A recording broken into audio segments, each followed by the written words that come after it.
It's yet another constitutional movement in Kenya, and the political players are all over the country informing and some misinforming the public on the real content of the harmonized draft constitution.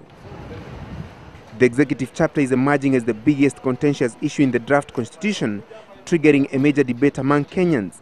Central Kenya MPs have been the most vocal, opposing the proposed hybrid model of government.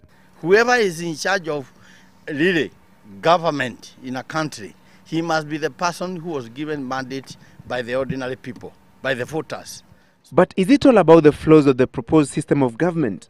According to political analyst Mutahi Ngunyi and constitutional expert Professor Yashpal Gai, the ongoing debate on the executive is more about the next general election. The position they'll take about this constitution has absolutely nothing to do with the architecture as proposed by this constitution politically, but they'll regiment around an issue based on the interest they have. And in this particular case, it's the interest for 2012. The focus is not on what is good for the nation or how things will fold out in the future, but is very much about the next election and who will get what position.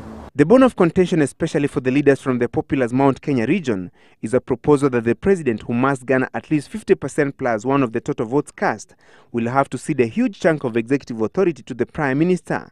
Analysts describe this as the tyranny of the populace, who are keen to retain power.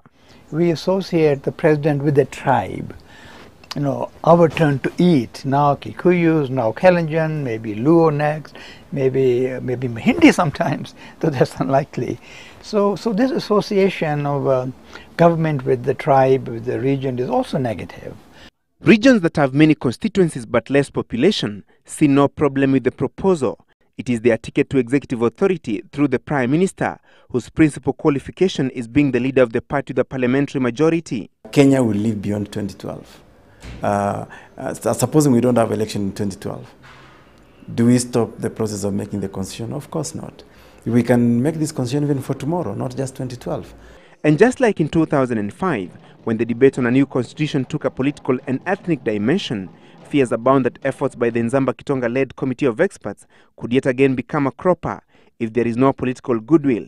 A politician thinks about the next election, but a statesman thinks about the next generation. The critical question that Kenyans and the country's political leadership must strive to answer is, are we making a new constitution for the next general election or for the next generation? Francis Gashuri for Sunday Live.